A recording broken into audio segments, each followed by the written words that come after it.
So, Glenn, we've got some breaking news, and it's not exactly great news, this time in Georgia. So the Georgia Court of Appeals has agreed to review Judge McAfee's ruling that Fani Willis should not be disqualified from the case. So now they're reviewing that. Does this mean that the Georgia trial is off the table before the November election happens?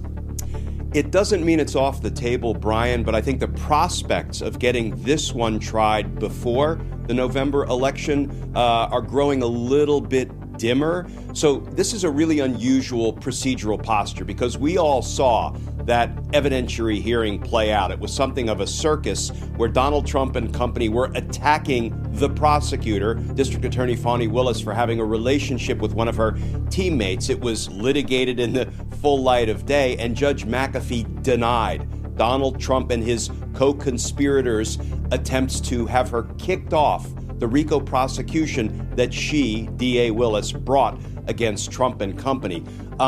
So then there was no right to appeal that decision. However, there was an opportunity for what we call a discretionary appeal.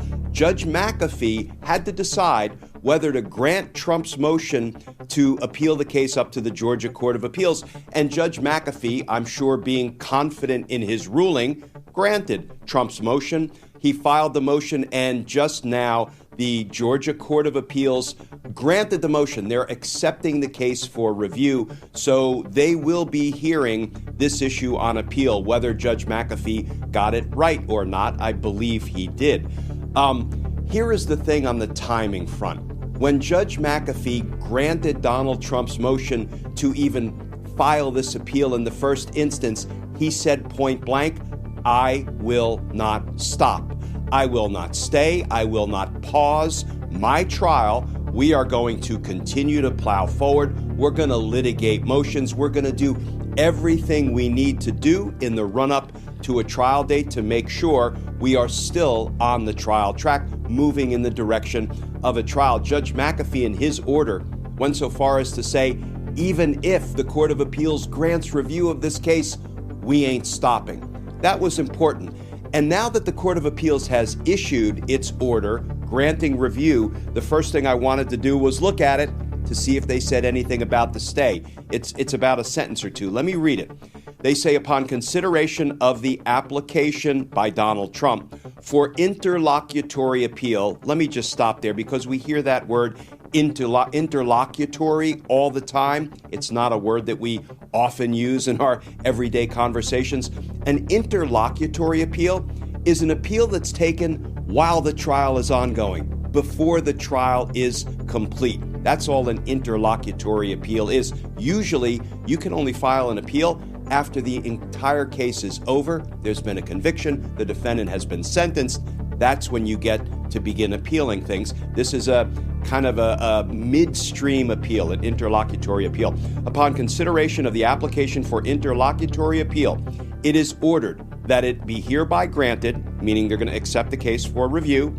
The appellant, Donald Trump, may file a notice of appeal within 10 days of the date of this order, and the clerk of the Superior Court is directed to include a copy of this order in the record transmitted to the Court of Appeals, period. What that means, Brian, is thus far, the appeals court has not sort of overruled Judge McAfee's decision that the trial case will continue. They will keep litigating motions. They will keep heading in the direction of a trial date that thus far has not been set.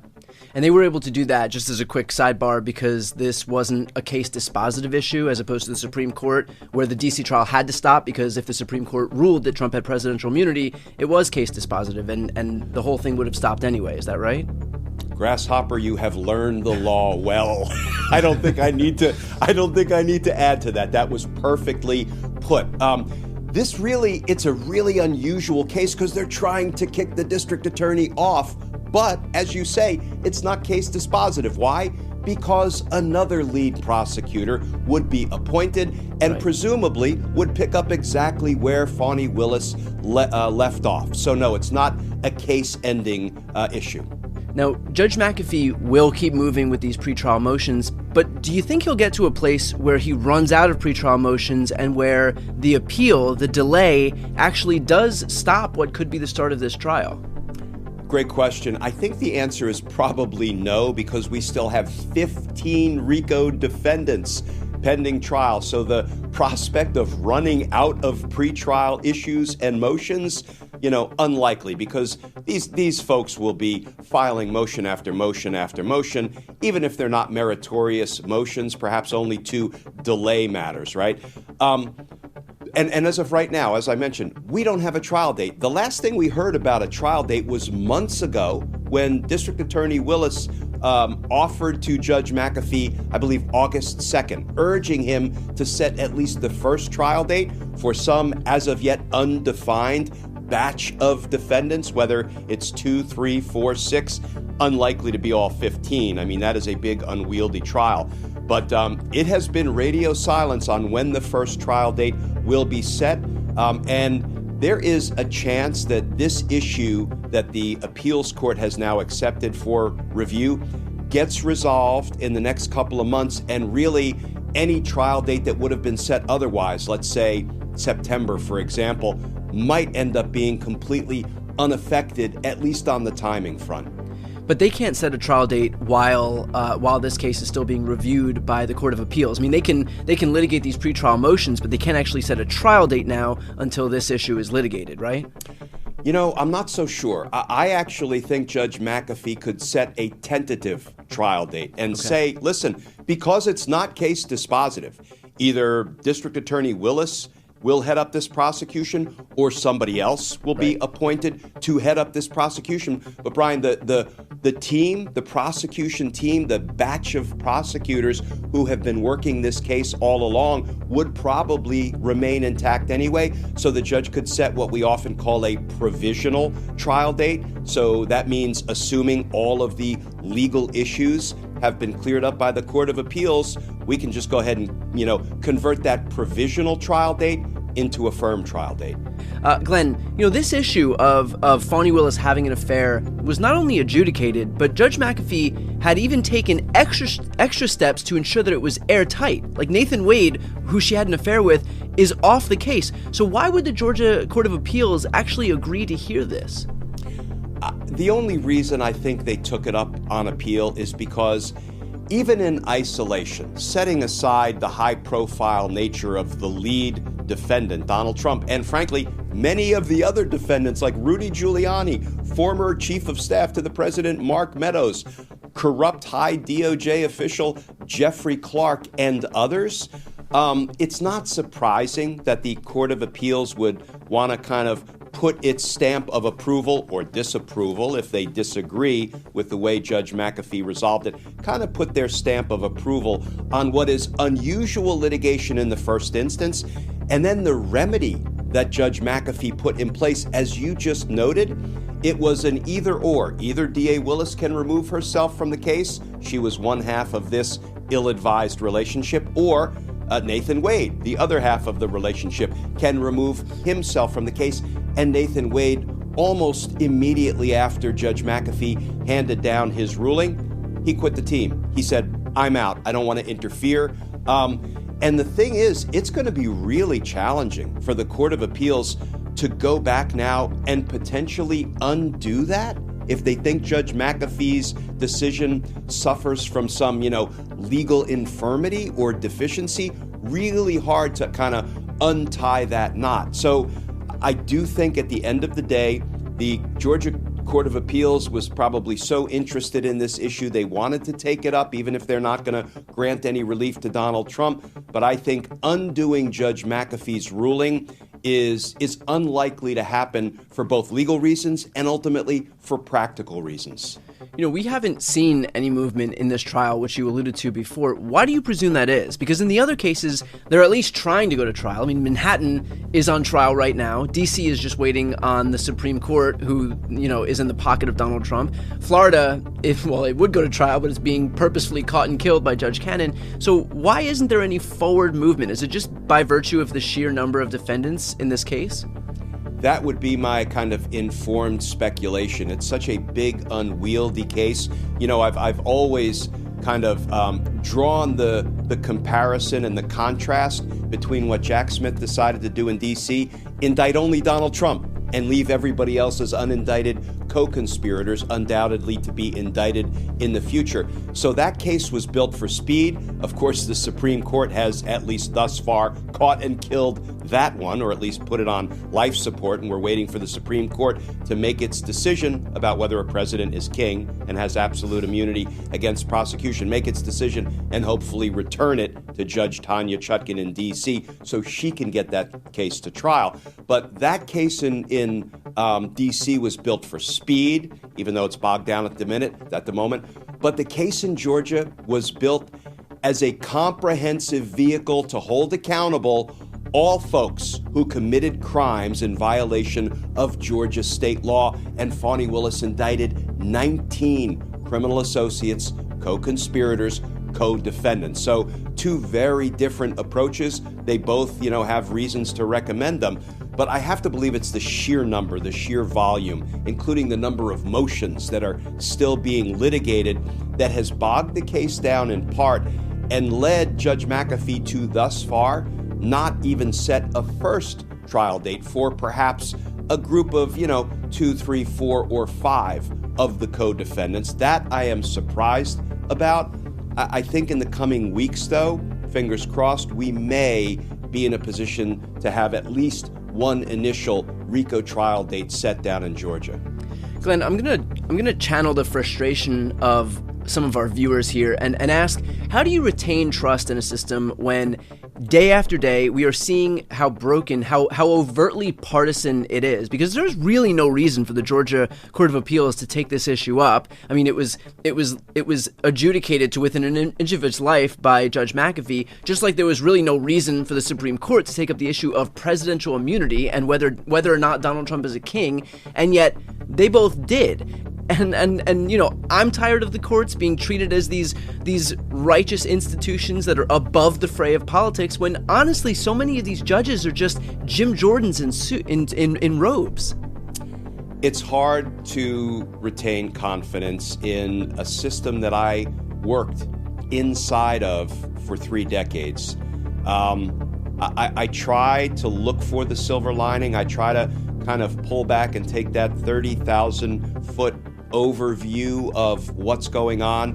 But I'm not going to lie, it is hard to continue to have trust and confidence in the legitimacy, if not of the system overall, of particular judges, because, like a Judge Cannon down in Florida really does seem determined to prevent what is an enormously consequential case from going to trial. A former president is charged with illegally hoarding classified documents obstructing justice when the federal government sought the return of those documents, and violating our nation's espionage laws to the extreme national security risk of we the people and our country.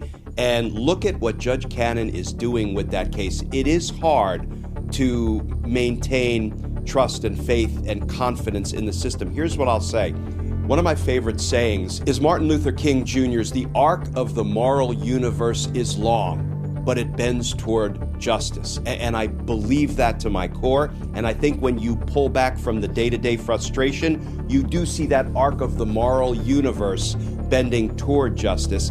I feel the same way about the criminal justice system. The arc of the criminal justice system does bend toward fairness and the equal application of the laws to everyone. But right now there is a bit of a kink, a knot that has been tied in that arc by the Judge Cannons of the world and by the Justice Thomases and Alitos of the world. I think we have to work mightily to untie that knot, to unbend that kink. But I do believe that the arc of the criminal justice system will, in the long run, when you pull back, continue to bend toward fairness and equity and decency and the equal application of the laws. Even though, Brian, as you say, the day-to-day frustrations we experience sometimes suggest otherwise. It is Thursday, the 9th of May of 2024, and you are in West Coast Cookbook and Speakeasy. I am your chef de cuisine, Justice Putnam. Gunner the English Bulldog is our snoozing sous chef. Precious, the little Yorkie, is our door girl, and she will be seating you directly for our especially special daily special, Metro Shrimp and Grits Thursdays. A little bit of jambalaya, a little bit of spice in your life. Okay, just a little. You can take it more if you want. We'll start you off with a little. Well, we are still on the roller coaster of grief, and I apologize once again if any of the moroseness that I'm feeling transfers through my voice to you out there in radio listening land, because we're supposed to be jocular and take everything as a joke. Yeah, everything's a joke. So just bear with me. For those of you who have been on this long ride, you know, when my son passed, it was I was a mess. I was quite the mess. So when an elderly parent passes and you see their deterioration and decline, and you want to put a happy face on things like, it's okay. Yeah, sure it is. Well, that is the design. We're able to redesign only so much. And anyway, that's the process, as it should be. Parents should go before their children. And Mom fulfilled that, she fulfilled that requirement. So good for her, I guess. Nah, it's just that, is it selfish to want to hold on to your loved ones? I mean, I could tell that Mom was, she was shaky. A little, when I say shaky, I mean, she was getting a little bit more unsteady moving about. So I always made sure that I was nearby. Like sometimes right behind her, holding her waist, saying, "It's all right, Mom, I'm right here. You just keep your hands on the walker and one step in front of the other." Oh, boy. So, in that process, one can deny the inevitable. And I guess that's what maybe I was doing. Or maybe another more truer statement is that I compartmentalized. And I put that part of the inevitable into a compartment, inside another compartment, inside yet another one, so that, it'd be hard to, open up. So there you go. Or is that avoidance? I don't know. It's all freshman psychology. Who remembers that? Well, what I do remember is that my mother, for all of the liabilities of her upbringing and her supposed lack of education, set us on a moral path that I think she believed turned towards justice. Is that why I have the middle name of Justice? No, that's because there was a family member who had it. But that's neither here nor there. That's how we did it. But she instilled, I don't know, a ingrained belief that we're all in this together, so why don't we try to help each other? When we were kids, every May Day, till well into high school, we would wrap flowers from our garden and put them on the porches of our neighbors on May Day. When we were little kids in Oregon, that's when I realized, there's some really weird, hateful people out there, I mean, outside of the family, because, sometimes my real dad, he was a scary guy. Good dad, bad dad. Which one will it be? So that's when I realized there's some cantankerous people out there who just don't like flowers. Why don't they like flowers, Mom? Well, it turns out, of course, it wasn't just because of the beauty of spring and sharing that abundance with our neighbors. It was, International Socialist Workers' Day. And my mom knew about that, being a child of the Depression, after all. So, but I always liked that. And is it any wonder that later on we had crosses burned on our lawn when we moved to Southern California, and what turned out to be a hotbed of right-wing extremism? I mean, we had the political spectrum of the John Birchers as we faced, let's see, I guess we would, if we faced the beach from where we lived in Roland Heights, which meant that we would be facing west, sort of, maybe more a little southwest. And you'd have to look through the pointy hills, too. Anyway, if you face the beach, to the left of us were the John Birchers in Diamond Bar. That's where their headquarters were. And to the right of us in Hacienda Heights was the White Citizens Council, who shared an office with the Nazi Party. I guess the rent was cheaper if they shared. No one ever thought they were the same, did they? Anyway, that was the political spectrum of what we moved into there. So it wasn't long after the first get-together, a cocktail party of faculty members in the history department from Cal State Fullerton came for a little cocktail party at our place in Roland Heights. And, of course, this is a multicultural nation, right?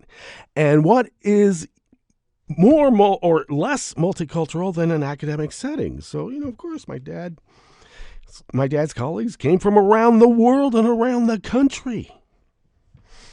Well, that was a little bit too much for the neighborhood, apparently, because right after that, we had a cross burn on our lawn.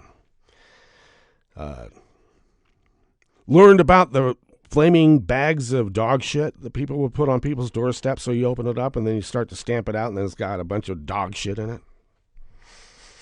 Yeah. I get baking soda, put that on it.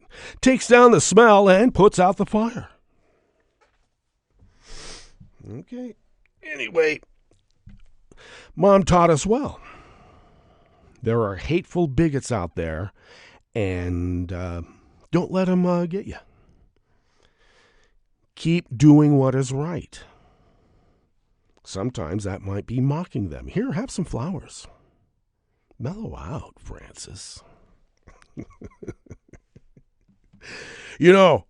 All that I'm doing did not come out of a vacuum, all right? I didn't come up with this myself. I was taught well. And that's why I love my mother. And that's why I might be going on a bit too long about her, but You love your mother too. Didn't she teach you about the moral arc of the universe and to do what's right? Of course she did. That's why we hold our mothers dear. And some of us, had some bad mothers, and I understand, but there was a maternal figure in your life, I am sure, that helped you know what is right and wrong. Okay, lesson over. What do we have in store for you here in the Bistro Cafe of West Coast Cookbook and Speakeasy on this fine Metro Shrimp and Grits Thursdays?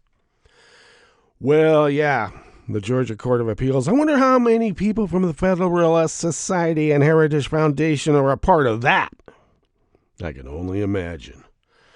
Well, they granted review of the decision to leave Fani Willis as a prosecutor on the case because apparently she had sex and that makes her unfit to prosecute Donald Trump and his cronies. Okay, they have a weird sense of the moral arc down there, don't you think? On the rest of the menu, a Michigan man has been charged for making explosives to target the Satanic Temple in Massachusetts. Hey, freedom of religion is freedom of religion, pal. Responding to a disturbance call, this burns me up. Another Breonna Taylor, except maybe even worse. Well, Florida deputies burst into the wrong apartment and fatally shot a black U.S. airman who was actually on the phone with his girlfriend having a nice little romantic call. There was no disturbance. And a federal judge ruled Arkansas cannot prevent two teachers from discussing critical race theory in the classroom. Yeah, academic freedom is that, pal. Otherwise, it's Nazi Germany and America. I don't care what anybody says who's in some sort of right-wing authority. But America punches Nazis. We don't negotiate with them. Okay.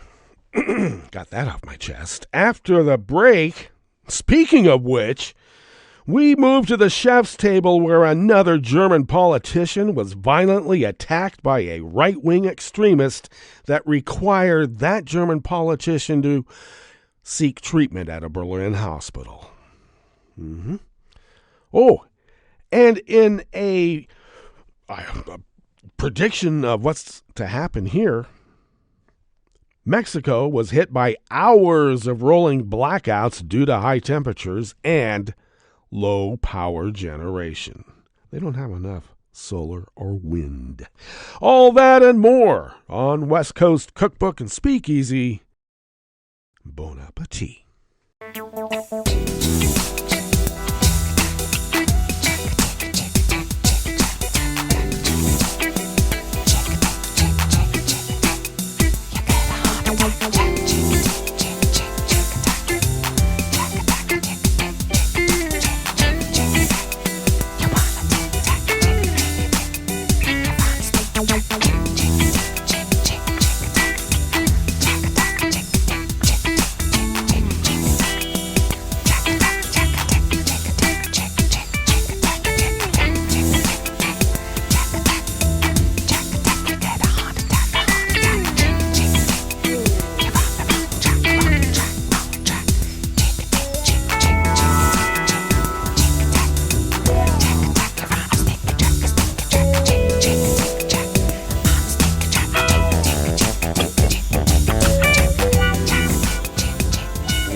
We are going to forgo the usuals and do something that is now not so unusual, but is becoming quite usual, and that's to just tuck into this first offering here in the Bistro Cafe of West Coast Cookbook and Speakeasy.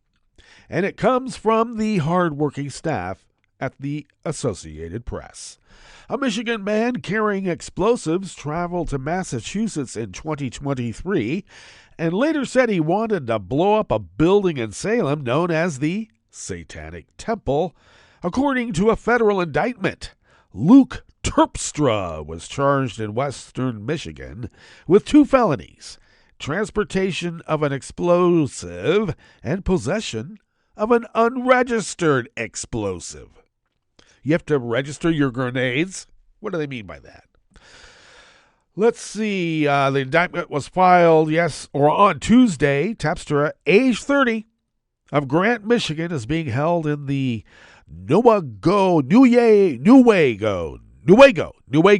I'll get it. He's being held in the Newaygo County Jail on unrelated state charges. What could those be? He faces a hearing in federal court next Monday. The court file does not list an attorney yet who could speak for Terpstra because, they don't fund public defenders anymore. Try finding one.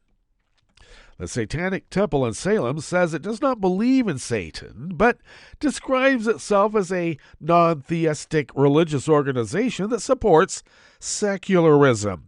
Well, in Terpstra's mind, I'm sure humanism and Satanism are the exact same things. I'm sure. There is an art gallery at the site. Well, all religious cults have an art gallery. Sometimes they sell trinkets, too. Terpstra had an explosive device, multiple firearms, and ammunition when he traveled to Salem in September. The indictment does not mention an alleged motive. No violent acts occurred. But sometimes they do. Because in April, a man from Oklahoma threw a pipe bomb at the main entrance of the Satanic Temple, causing a minor fire and other damage, and a handwritten note found nearby referred to a fight against crybaby Satan. Wow. Pretty soon people are going to think that the Joker is a real entity. Scary clowns. Chemtrails.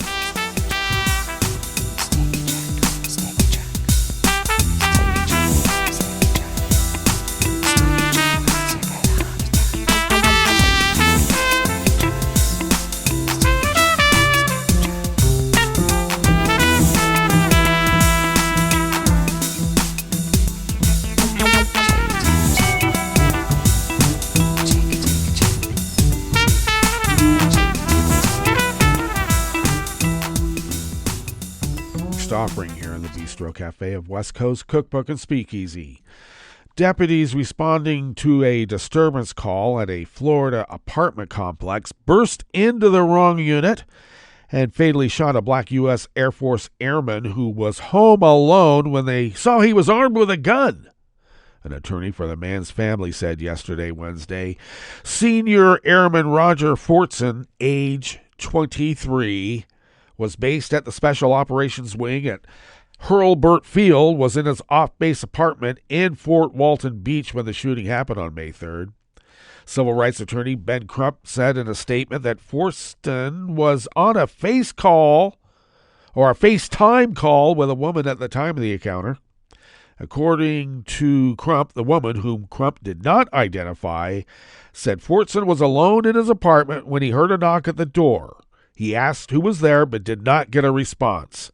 A few minutes later, Fortson heard a louder knock, but did not see anyone when he looked through the peephole, Crump said, citing the woman's account.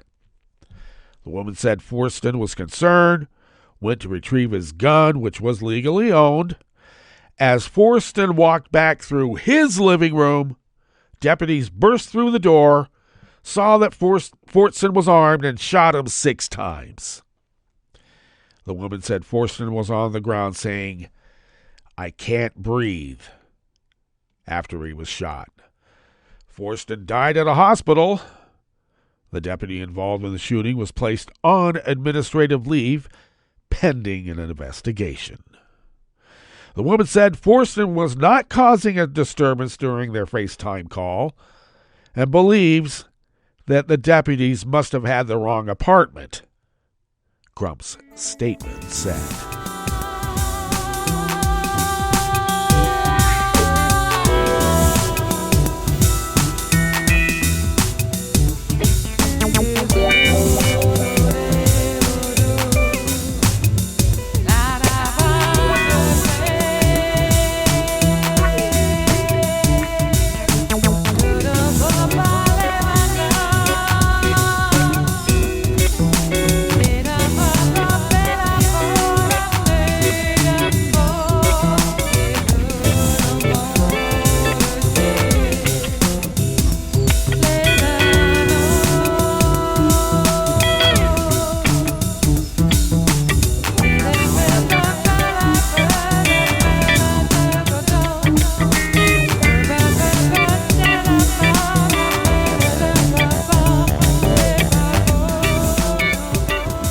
Drew DeMilo of the Associated Press brings us this final offering here in the Bistro Cafe part of West Coast Cookbook and Speakeasy.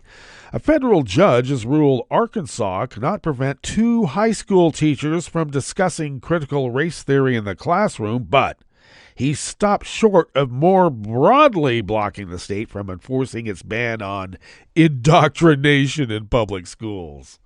Oh, yeah.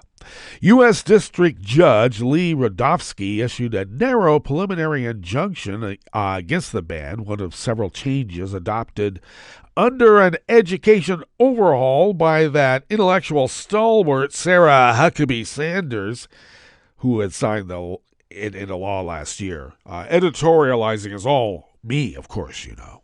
So go read the actual report. The prohibition is being challenged by 2 teachers and 2 students at Little Rock Central High School, site of the 1950-70 desegregation crisis that apparently Arkansas doesn't want you or anyone else to know about. In his 50-page ruling, Rodofsky said the state's arguments make it clear the law does not outright prevent classroom instruction that teaches, uses, or refers to any theory, idea, or ideology. His ruling prohibited the state from disciplining the teachers for teaching, mentioning, or discussing critical race theory, an academic framework dating to the 1970s that centers on the idea that racism is embedded in the nation's institutions. The theory is not a fixture in K through 12 education because it's a third-year law school class that few actually have ever taken. It's black, and this works in the South. Actually, it works wherever there's embedded bigotry and, shall I say, systemic racism. Yes, indeed. All right, that brings us to our break. And when we get back from that break, we will go through weather from around the world, and we will finish up with the stories that we have curated for you today. You are listening to West Coast Cookbook and Speakeasy, and we will be right back. You are listening to netrootsradio.com. Please hang up and try again.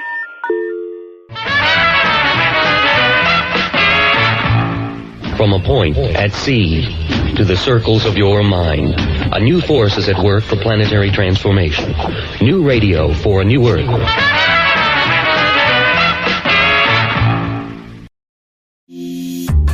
This program is presented by the Centers for Disease Control and Prevention. For older adults, optimal aging includes preventing injuries, effectively managing existing chronic conditions, and maintaining physical and cognitive health and social engagement. I'm Dr. Linda Anderson, Director of CDC's Healthy Aging Program. The promotion of cognitive health is a critical component of overall good health. Cognitive health among older adults is not just the absence of disease. It's the development and preservation of cognitive abilities such as memory, language, judgment, and remembered skills such as driving. Cognitive abilities enable individuals to maintain social connectedness, an ongoing sense of purpose, and the ability to function independently. In 2013, CDC and the Alzheimer's Association released the second in a series of roadmaps. This roadmap, the Public Health Roadmap for State and National Partnerships 2013 to 2018, was developed as part of CDC's Healthy Brain Initiative. It reflects the insights and expertise of a wide range of stakeholders at the national, state, and community levels. The roadmap shares the Healthy Brain Initiative's vision of cognitive health as a vital component of overall health and well-being, an area ripe for public health efforts. Specific actions are addressed in 4 traditional domains of public health. The first is monitor and evaluate. Tracking the health of the nation is a fundamental public health function. Actions in this area include assessments related to cognitive health that help quantify and qualify the public health impact and inform public health policies and strategies. The second domain is Educate and Empower the Nation, which focuses on actions that raise public awareness and improve access to information and resources. The third domain, Develop Policy and Mobilize Partnerships, includes actions aimed at ensuring that cognitive health is integrated into a broad spectrum of public health work.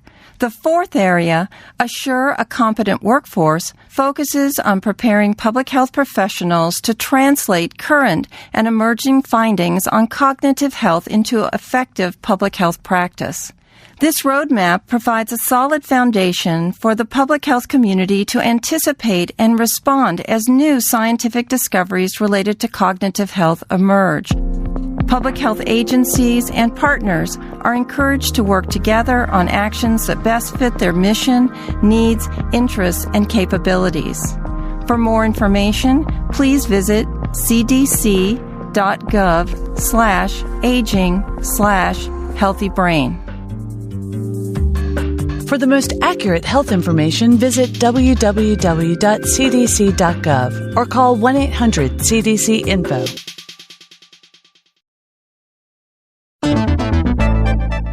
This podcast is presented by the Centers for Disease Control and Prevention. CDC, safer, healthier people. A concussion is a brain injury caused by a bump, blow, or jolt to the head that changes the way your brain works normally. While concussions are sometimes called mild brain injuries because they're usually not life-threatening, their effects can be serious. A concussion can affect thinking, language, learning, emotions, behavior, and sleep. Symptoms include confusion, nausea, balance problems, fuzzy vision, sensitivity to light and noise, and dizziness. People with a concussion need to be seen by a healthcare professional. Danger signs include a headache that gets worse and doesn't go away, weakness, numbness, or decreased coordination, nausea or repeated vomiting, slurred speech, drowsiness, difficulty waking, one pupil larger than the other, convulsions or seizures, can't recognize people or places, more and more confused, restless, or agitated, or unusual behavior. If you or someone you know has any of these danger signs, go to a healthcare provider or an emergency department right away. Rest is very important after a concussion because it helps the brain to heal. Ignoring your symptoms and trying to tough it out often makes symptoms worse. Be patient because healing takes time. Consult with your doctor. Only when symptoms have reduced significantly should you slowly and gradually return to your daily activities, such as work or school. If symptoms come back or you get new symptoms as you become more active, you're pushing yourself too hard. Stop these activities and take more time to rest and recover. As the days go by, you can expect to feel better. CDC provides resources about concussions. Visit www.cdc.gov/concussion. For the most accurate health information, visit www.cdc.gov or call 1-800-CDC-INFO 24/7. In 2012 in the United States, about 317,000 motor vehicle crashes involved a large truck. 26,000 truck drivers and their passengers were injured in these crashes, and about 700 died. Trucker safety requires an alert, buckled-up, experienced driver with a reliable vehicle and a strong employer safety program. Seat belts are the most effective way to prevent an injury or death in a motor vehicle crash, but in 2013, 1 in 6 drivers of large trucks didn't use their seat belts. Employers can help truck drivers stay safe by committing to driver safety programs at the highest level of leadership, establishing and enforcing driver safety policies, including requiring everyone in the truck to buckle up, and addressing factors that contribute to crashes, such as drowsy and distracted driving. To learn more, visit cdc.gov/vital signs.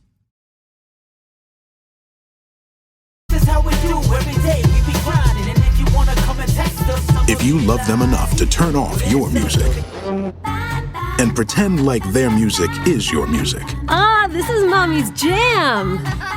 Then surely you'll check nhtsa.gov/the right seat to make sure they're in the right car seat.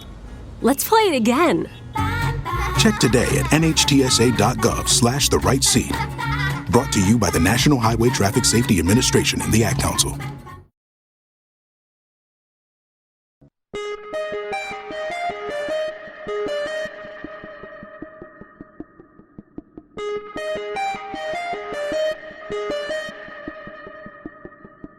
Hi, it's Tom.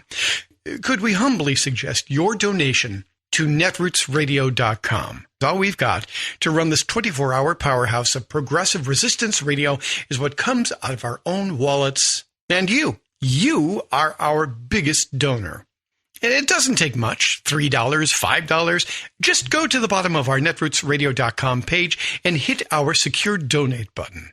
Heck, you can even make a recurring contribution, and you'll get a wondiferous pair of Netroots radio stickers for application to your backpack, your bumper sticker, or your banjo. Well, it's up to you which backpack you want to put it on. So donate what you'd like at the bottom of our netrootsradio.com's homepage, because you are our biggest donor. netrootsradio.com. Together, we are Resistance Radio.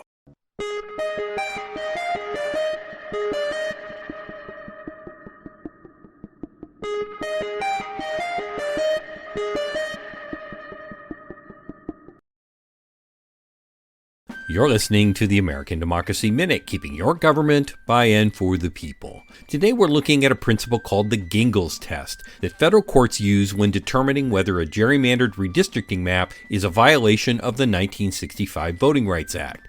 How that test is interpreted can determine whether minority voters can elect the candidate of their choice or their vote is diluted by an anti-voter state legislature. A group of black voters sued the North Carolina legislature in 1982, arguing their voting districts violated the Voting Rights Act by diluting their vote and keeping black North Carolinians from electing the candidate of their choice. Before it came to trial, Congress clarified the VRA to say intentional discrimination didn't need to be proved, just the effect of discrimination was enough to be a violation of Section 2. Thornburg v. Gingell's created a three-part test for federal courts to use when considering whether a VRA violation had occurred. It stipulates the minority group is sufficiently large and geographically compact to constitute a majority in a single-member district. The minority group is politically cohesive, usually voting the same way, and the white majority votes sufficiently as a bloc, usually defeating the minority's preferred candidate. As shown in the recent overturning of Louisiana's new congressional map, the interpretation of geographically compact and politically cohesive still leaves wiggle room for discrimination. We have more on Gingell's and the VRA at AmericanDemocracyMinute.org. I'm Brian Beal. I'm Rick Smith, and this is Labor History in 2. On this day in labor history, the year was 1934. That was the day the West Coast Maritime Strike began. It was an historic strike that shut down the major ports along the Pacific coast. The strike also coincided with the pivotal Minneapolis Teamster strike and the Toledo Autolite strike. From Seattle to San Diego, longshoremen walked off the job. Harry Bridges led the Albion Hall Caucus in San Francisco. They demanded higher wages, shorter hours, and union representation. They also demanded a coast-wide agreement and a union hiring hall to replace the hated daily shape-up. Longshoremen were fed up with the gangster-run company union that controlled the arbitrary day labor hiring on the docks. From the pages of the Waterfront Worker newsletter, militant longshoremen took on the shippers, the government, craft unionism, and racism of the union. On the first day of the strike, dozens of black longshoremen joined the union and convinced others not to scab. Soon, all unions on the docks walked out in solidarity. By May 15th, the West Coast ports were completely shut down and 25,000 were out on strike by the end of the month. In his book, Workers on the Waterfront, Bruce Nelson notes the qualities that made the strike a success. He points to the militancy and discipline required to stand up to the National Guard during the deadly Maine battle on July 5th. The workers' solidarity across craft lines necessary for the San Francisco general strike that followed, a defiant rank-and-file independence, and the understanding that intensive red baiting could only serve the bosses. Though workers were forced back to work through arbitration, they were awarded their demands that fall. It would take more job actions to make those awards a reality. For more information, go to laborhistoryin2.com, like us on Facebook, follow us on Twitter at laborhistoryin2.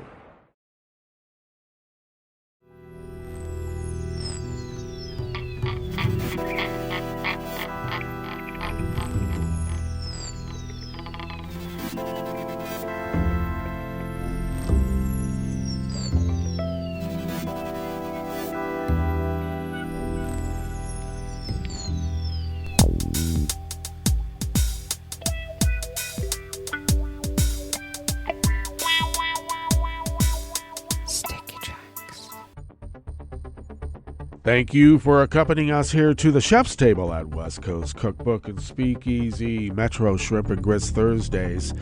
We always begin weather from around the world along the banks of the Rogue River in the Rogue River Valley of southern Oregon on the west coast of the continental United States of America, where it is currently 54 degrees Fahrenheit, expecting highs in the mid-80s. Or maybe more. It looks like we will have sunny conditions throughout the day, which is what the prevailing condition is at the moment. Plentiful sunshine, actually, and winds will be out of the northeast at 5 to 10 miles per hour. Clear skies tonight with lows in the low 50s, winds light and variable. Then mainly sunny tomorrow with highs around 90. Winds light and variable. Grass pollen is rated very high here in our town of Rogue River. Can you tell? The air quality index, though, for the region is in the good range at 17 parts per million, which means people are going to burn their trash. They don't like clean air. And that daytime UV index is very high at level 8. Wear a hat and slather on the SPF. Okay, do it. Barometric pressure is falling at 30.18 inches. Visibility is up to 10 miles, and relative humidity is at 79%. Weather from around the world is brought to you by a crowd of crowdsourced weather stations that a crowd crowdsources from around the world. And that is the Weather Underground. Yes, it is. The weather station near City Centre in London is registering, say that fast, 75 degrees and partly cloudy. Paris, or is it Paris, is 71 and partly cloudy. Rome is 74 with showers in the vicinity and a thunderstorm advisory, and that can be scary. Kabul is 66 and mostly cloudy. Hong Kong is 72 and cloudy. Tokyo is 54 degrees and clear. Melbourne, Victoria, Australia is 58 with showers in the vicinity. San Francisco, California is 71 and sunny. Chicago, Illinois is 55 and cloudy with a small craft advisory on that small ocean they call a lake. Or is it a sea? It's a lake. And New York is 68 degrees Fahrenheit, fair, and also with a small craft advisory. And that is weather from around the world, brought to you by a crowd of crowdsourced weather stations that a crowd crowdsources from around the world.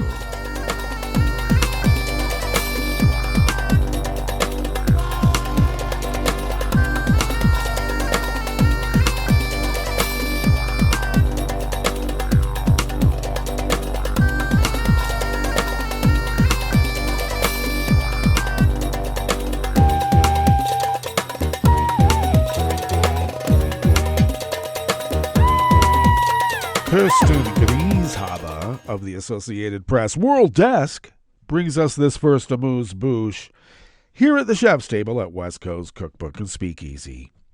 A prominent Berlin politician was violently assaulted and suffered injuries to her head and neck in the latest attack on elected officials that raises concern over rising political violence in Germany. Franziska Giffey, The state's top economic official, a former mayor, and an ex-federal minister was attacked at an event in a Berlin library on Tuesday by a man who approached her from behind and hit her with a bag containing a hard device, police said. Giffey was taken to a hospital and treated for head and neck pain. A 74-year-old man was detained and police searched his home. They said the suspect was known to police, but did not give any indication for a motive, which means it's right-wing. Giffey wrote on Instagram that we live in a free and democratic country in which everyone is free to express their opinion, and yet there is a clear limit, and that is violence against people who hold a different opinion for whatever reason in whatever form. They are a transgression of boundaries that we as a society must resolutely oppose.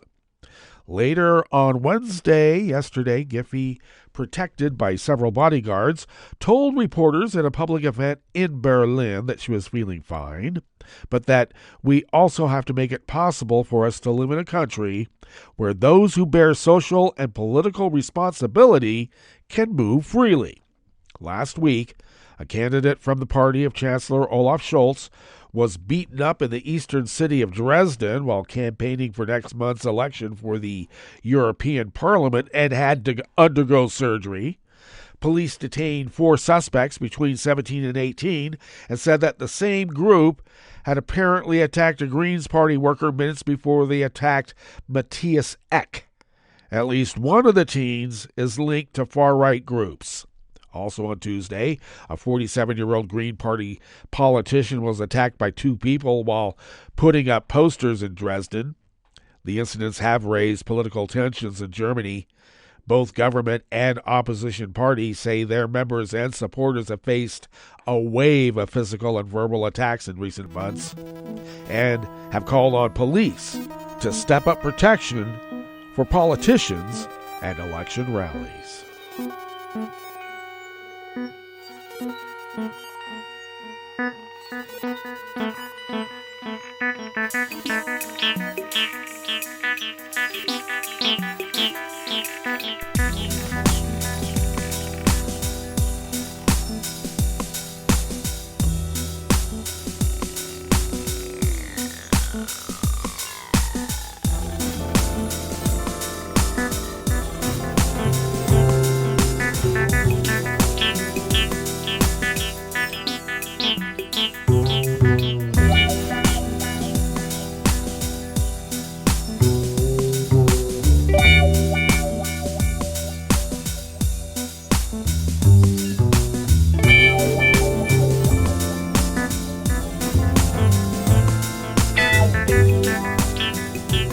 Staff at the World Desk of the Associated Press brings us this final amuse-bouche here at the Chef's Table at West Coast Cookbook and Speakeasy Metro Shrimp and Grits Thursdays.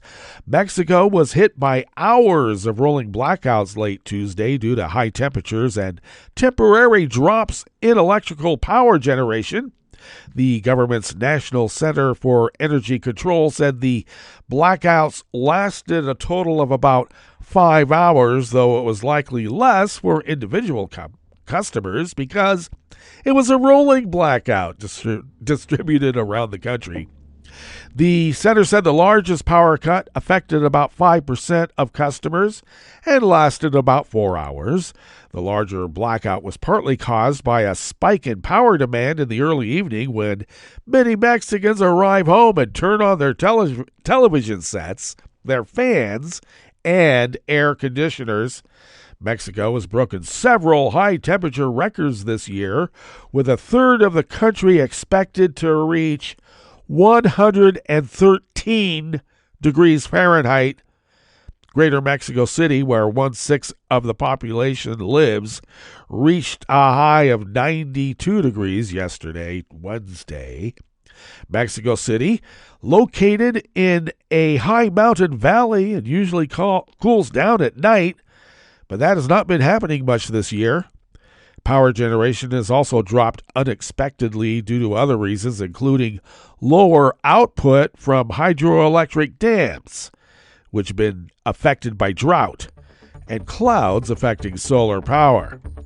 The blackouts were an embarrassment for President Obrador, who has made a priority of increasing the role of state-owned power company known as CFE and reducing opportunities for private power generators. Well, we'll see.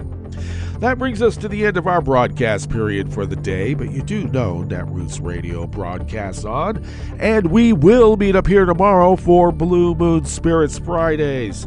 So do stay tuned to Netroots Radio all day and all night for all the breaking news as it breaks, and we will meet up here tomorrow, right here, in West Coast Cookbook and Speakeasy. Bon appetit.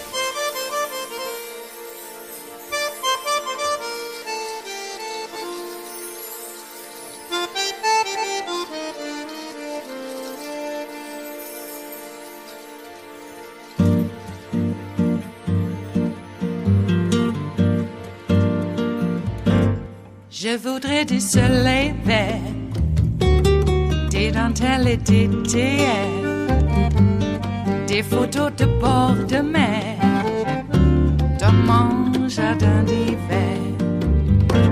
Je voudrais de la lumière, comme en Nouvelle-Angleterre. Je veux changer d'atmosphère, dans mon jardin d'hiver. À fleurs sous la pluie de novembre, tes mains qui courent, je n'en peux plus de t'attendre. Les années passent, qu'il est loin, là je tombe. Nul ne peut nous entendre. Je voudrais du Fred Astaire, revoir un latte Goël. Je voudrais toujours te plaire dans mon jardin d'hiver. Je veux déjeuner par terre, comme au long de golfe clair, t'embrasser les yeux ouverts dans mon jardin d'hiver.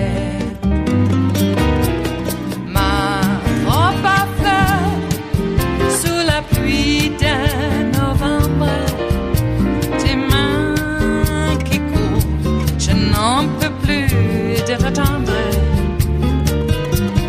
Les années passent, il est loin, là je tombe.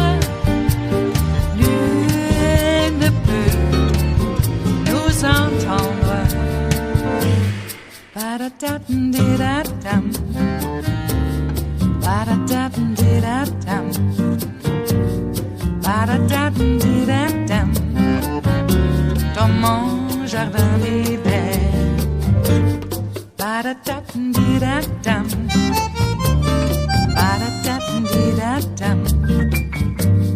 Ba-da-da-dum-di-da-dum.